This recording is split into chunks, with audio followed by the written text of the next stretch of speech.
So, um, when we don't know what we don't know or that we don't know something, that's a level of blindness that we can stay stuck in because we have no awareness that we're blind, correct? We have no awareness even that there's truths that we aren't accessing or even aware of. So it's like being asleep and you're dreaming, and in your dream, everything that you experience in your dream is really happening, right?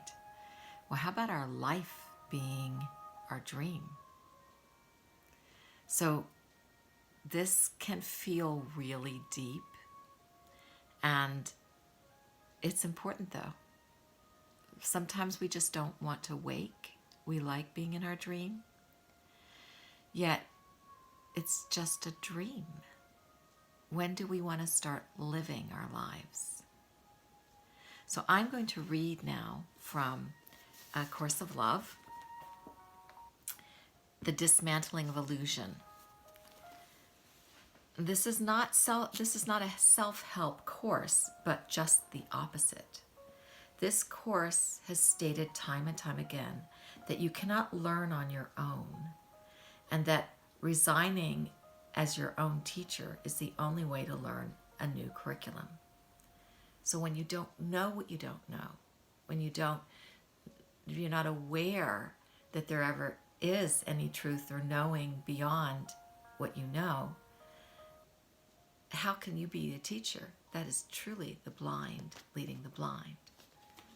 So now resign as your teacher and open yourself up to the awareness that there's a lot you're not aware of.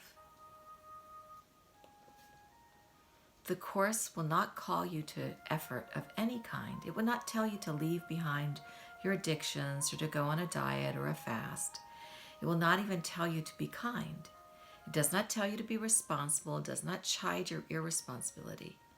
It does not claim that you were once bad, but by following these tenets, you can become good.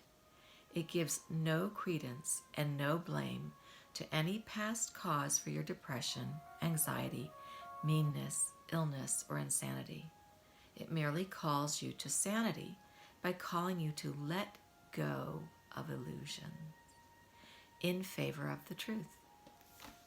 The sameness that this course calls you to is not a sameness of body or of habit. It asks not for monks or clones. It asks not that you give up anything but illusion, which is the giving up of nothing, right? When you have a dream, whatever happens in the dream, when you wake up, it was nothing. It was just images and emotions. Same with life. Before we can go on, you must take all such ideas from your mind. Such ideas are not small matters. Ideas are the foundation of the self. You cannot have an idea of goodness without having an ideal of evil. You cannot have an idea of an ideal state without having an idea of a state that is not ideal. You cannot have an idea you call right without believing in an idea that can be wrong. So really look at all your ideas. Look at all your thoughts. The ego made such ideas necessary, for the idea of the ego was wrong or inaccurate. The only way to bring this inaccuracy to light was through contrast. To function from an inaccurate foundation was to build upon the foundation. Building a structure with a foundation that would not support it was the folly that the ego made of life. The only way for such an error to be seen as an error was through its dysfunction. That's a lot to chew on. So the ego, which is the sense of separated self, that I am separate from Mother Nature, I'm separate from you, I'm separate from anyone else, separate from any member in my family, any person in the world, is an ego construct, which is a dysfunctional thought.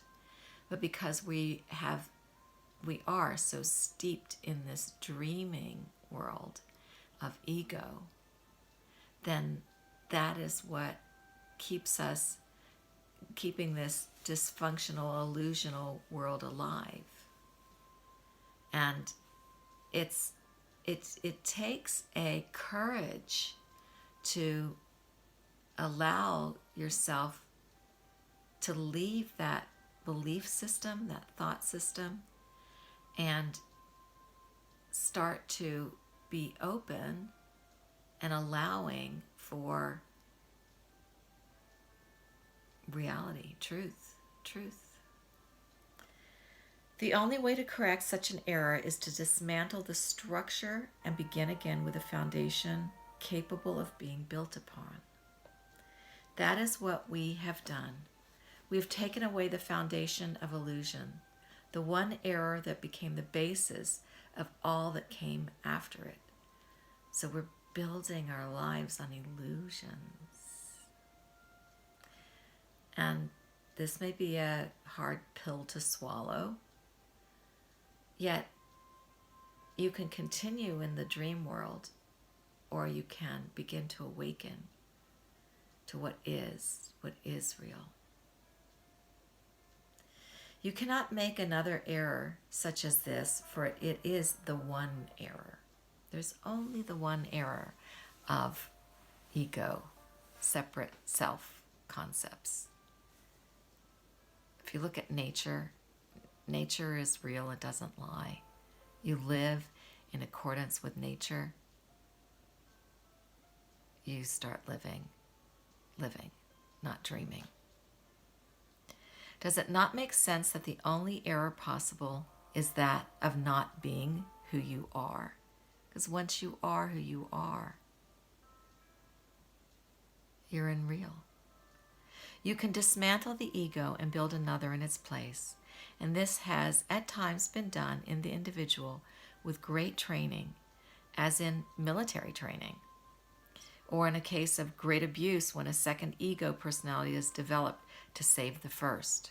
And that's what multiple personality is. But the ego has also dismantled and rebuilt over time and been seen as the rise and fall of civilization. But as we have said before, the only replacement that will work is a replacement of illusion with truth. So being open and aware to truth that is beyond our awareness, beyond our belief system, outside of our belief system, because the belief system is founded on illusion of ego.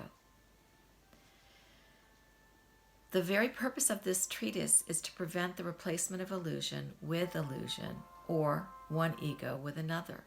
The training of this course, while gentle in nature, has been great as that of any military training, as great as any emotional trauma that has left one in a state of emptiness. This is, in effect, the state in which you currently find yourself. I repeat, and will do so again and again, that the ego self is gone from you. Whether you fully realize this or not matters not. This, a course of love, has accomplished. Now the choice is before you to do one of two things, to proceed towards love or fear. If you proceed with fear, you will assemble a new ego self, an ego self that perhaps will seem superior to the old, but that which will nonetheless still be an ego self. If you proceed with love, you will come to know your Christ self. This is from A Course of Love that I'm reading, the chapter 4, in the discourse section, I think it is, in a treatise on the personal self. So join me if you like in really going into a deeper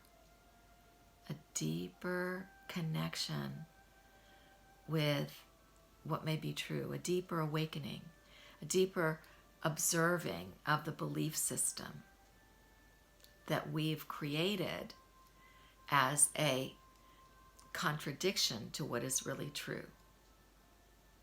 And as we journey into this together, we may feel burned by, I don't know what you want to call it, by feeling the correction. I mean, you could call it guilt or shame if you want, but it's really the correction. But in that burning, allow that to feel comforting, because thank goodness I found out where I'm wrong. So now that I can access what is true and right.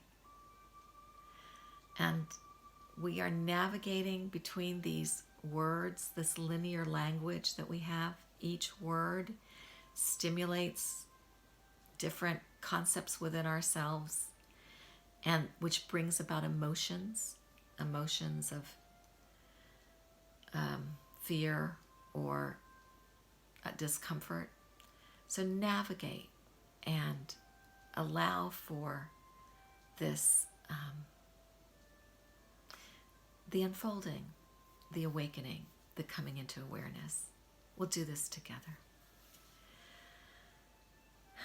Go forth in this day with blessings.